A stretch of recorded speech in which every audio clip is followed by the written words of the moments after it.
Good evening friends. आज बात कर रहे हैं दोस्तों कि मसूर यानी कि हमारा जो एग्रोनॉमी का टेस्ट है, इस एग्रोनॉमी के टेस्ट का पार्ट नंबर 5 कर रहे हैं। इससे पहले हमने काफ़ी ज़्यादा पार्ट कर चुके हैं, लेकिन ये 2019 का पार्ट नंबर 5 है। आप सभी के कमेंट आते हैं कि आप एग्रोनॉमी के लगाओ, ओटी के लगाओ, सभी के लगा रहा हूँ टाइम टू टाइम, लेकिन यहाँ पे एनिमल हस्बेंड्री का नहीं लगाया, लेकिन जल्दी ही लगा दूंगा। लेकिन यहाँ पे फ़िलहाल तो बात करते हैं एग्रोनॉमी के टेस्ट की। तो यहाँ पे थोड़ा सा आप सभी के मन में एक डाउट रहता होगा दोस्तों कि क्वेश्चन है ये थोड़ा क्लियर नहीं दिख रहा। तो थोड़ा सा क्या है कि दोस्तों, ये मेरे पास में अभी कोई कुछ कहीं पे आया हूँ, तो उस वजह से कुछ मिल नहीं रहा, इसलिए मैंने छोटे छोटे लिख पाता हूँ। इसलिए यहाँ पे मैं जो भी जैसे भी लिख रहा हूँ, तो आप राइटिंग को मत देखते हुए क्वेश्चनों की तरफ देखें, ताकि आप सभी के लिए काफ़ी हेल्पफुल हो। तो चलिए आगे क्वेश्चन की तरफ बढ़ते हैं। तो यहाँ पे फर्स्ट क्वेश्चन है कि मसूर का परीक्षण भार कितना होता है? 20 से 35 ग्राम, या 25 से 45 ग्राम, या 10 से 12 ग्राम, या नॉन एज नॉन। तो आगे क्वेश्चन का जो मशहूर का साइंटिफिक यानी कि बॉटनिकल नेम है वो लेंस एस्कुलेटा होगा, यानी कि लेंस एस्कुलेटा होगा।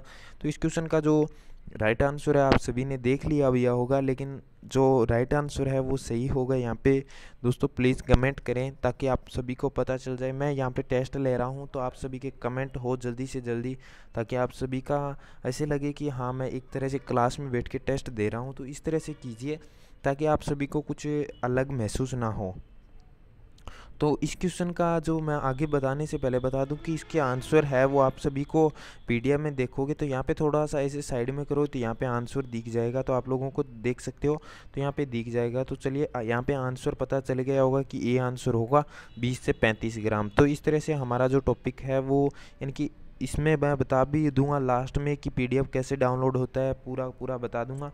तो चलिए आगे बात करते हैं नेक्स्ट क्वेश्चन की तरफ कि चने की फसल में प्रति हेक्टेयर राइजोबियम पैकेट, यानी कि जो राइजोबियम पैकेट है वो कितने डाले जाते हैं? 5, 8, 1, 3। जो राइजोबियम पैकेट होता है वो एक पैकेट होता है, वो 600 ग्राम का होता है। कितने का होता है? 600 ग्राम का होता है। तो कितने पैकेट डाले जाते हैं? तो उस पैकेट का नाम बताइए, यानी कि सॉरी नाम क्या, यानी कि कितने पैकेट डाले जाते हैं उसको बताइए कि साइसर जो चने का साइंटिफिक नेम है वो होगा साइंसर एनेटिनम। और जो यहाँ पे पैकेट डाले जाते हैं तो वो 3 पैकेट डाले जाते हैं। कितने? 3 पैकेट डाले जाते हैं। अब बात करते हैं यहाँ पे कि विल्ट रोग, यानी कि जो विल्ट रोग है, यानी कि विल्ट डिजीज है, उसको हिंदी में उकटा भी बोला जाता है। उकटा के पैथोजन का नाम पूछा गया, क्या होगा? फ्यूजेरियम मैगस होगा, या फ्यूजेरियम ऑक्सीस्पोरम होगा, या बैक्टीरिया होगा, या नॉन एज नॉन होगा। तो आप सभी के मन में जो भी आंसर है जल्दी कमेंट करो ताकि मैं आगे बढ़ूं। लेकिन यहाँ पे फ़िलहाल आपको बता देता हूँ दोस्तों कि आप लोग तुक्का मत लगाना, चाहे भले ही नहीं, अभी टेस्ट में तो कुछ नहीं जाएगा, लेकिन आप सभी के अगर गलत होते हैं तो आप उसको जाके देखो और मुझे लास्ट में बताना कि मेरे इतने क्वेश्चन सही हो गए, ताकि आप सभी को पता चल जाए कि मेरे 10 में से 9 क्वेश्चन सही हुए, 10 में 12, यानी कि 11 में से 10 क्वेश्चन सही हुए, कि 11 के 11 सही हुए। तो इस तरह से आपकी रैंकिंग है वो आपको खुद को ही पता चल जाएगी। तो आप लोग साथ ही साथ नोटिस करेगी। यहाँ पे जो राइट आंसर है तो वो होगा फ्यूजेरियम ऑक्सीस्पोरम होगा, यानी कि फ्यूजेरियम ऑक्सीस्पोरम होगा। तो ये जो चने के अंदर, यानी कि चने के अंदर विल्ट रोग लगता है। अगर नॉर्मली पता करना हो तो विल्ट रोग, यानी कि वैसे बीएससी वालों को पता भी होगा, जैसे ये जड़ होती है तो जड़ के अंदर ऐसे ब्लैक रंग की एक पट्टी दिखाई देती है, वो विल्ट रोग का मुख्य लक्षण दिखाई देता है। अब आगे बात करते हैं मटर का टेस्ट वेट कितना होता है। यानी कि मटर का टेस्ट वेट है 150 से 220 ग्राम, या 200 से 300 ग्राम, या 400 से 500 ग्राम, या 100 से 120 ग्राम। तो कितना ग्राम यानी कि टेस्ट वेट होना चाहिए? यानी कि मटर की जो फसल है यानी क्रॉप है, उस क्रॉप के अंदर पूछा गया है कितना होना चाहिए। तो दोस्तों अभी तक वीडियो को लाइक नहीं किया तो प्लीज़ लाइक कर दें, और चैनल पे अगर नए हैं तो चैनल को सब्सक्राइब ज़रूर कर लें, और पास में बेल आइकन है उसको प्रेस करें। और आज का जो शाम का टॉपिक है वो फसल सघनता का टॉपिक है, यानी कि फसल सघनता आप सभी के टॉपिक आ रहे थे, तो आज फसल सघनता का टॉपिक करवा दूंगा क्रैश कोर्स की क्लास में। वैसे क्रैश कोर्स की क्लासें भी चल रही है। तो यहाँ पे जो राइट आंसर है यहाँ पे देख लीजिए, बी आंसर है। राइट आंसर 200 से 300 ग्राम होगी, यानी कि 200 से 300 ग्राम इसका टेस्ट वेट होगा। अब बात करते हैं कैनिंग की क्रिया सर्वाधिक उपयुक्त होती है। यानी कि कैनिंग की क्रिया है वो सर्वाधिक कौन सी फसल में उपयुक्त होती है? मटर, बैंगन ग्राम, या ए बी दोनों, या नॉन एज नॉन। तो मैं यहाँ पे दोनों के देख रहा हूँ। एक तो यहाँ पे नॉन एज नॉन, सीधा ही कैनिन का मतलब क्या होता है, तो हिंदी में बताऊँ तो इसको डिब्बाबंदी कहा जाता है, यानी कि डिब्बाबंदी नाम में दिया जाता है। तो यहाँ पे जो राइट आंसर होगा वो आप सभी दीजिए, क्या होना चाहिए।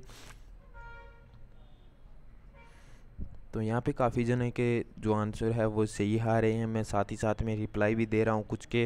तो यहाँ पे देखिए कि जो राइट आंसर है वो होंगे मटर, यानी कि मटर के अंदर डिब्बाबंदी है वो सर्वाधिक उपयुक्त रहती है, क्योंकि मटर के अंदर ही सर्वाधिक यूज में ली जाती है, ये ख़राब नहीं होती। आगे बात करते हैं फेलरिस माइनर है, उसका टेस्ट वेट कितना होता है, 1 ग्राम, 2 ग्राम, 4 ग्राम या 10 ग्राम। तो फेलरिस माइनर का टेस्ट वेट है वो कितना होता है दोस्तों, कमेंट करके बताओ जल्दी। आप सभी के आंसर है वो किसी के कुछ अलग आ रहे हैं, किसी का B, C, D अलग अलग आ रहे हैं। तो यहाँ पे जो राइट आंसर है वो होंगे दोस्तों 2 ग्राम, यानी कि राइट आंसर होगा वो बी होगा, यानी कि बी है जिनका आंसर है वो राइट आंसर है। अच्छी बात है। आगे बात करते हैं यहाँ पे मटर के पाउडरी मिल्ड्यू, यानी कि जो मटर के अंदर जो पाउडरी मिल्ड्यू डिजीज लगती है उसके पैथोजन का नाम पूछा गया है, यानी कि पैथोजन के नाम पूछा गया है।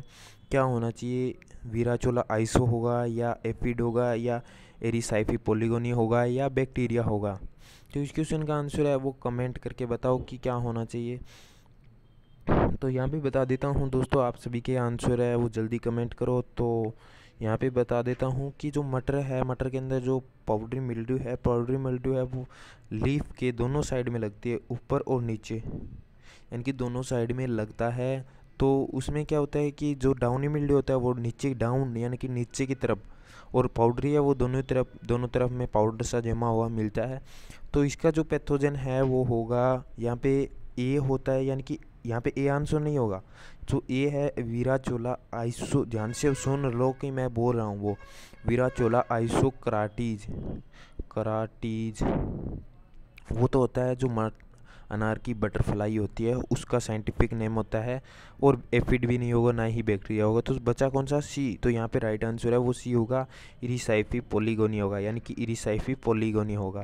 तो चलिए आगे क्वेश्चन की बात करते हैं कि साल्विया किस्म है।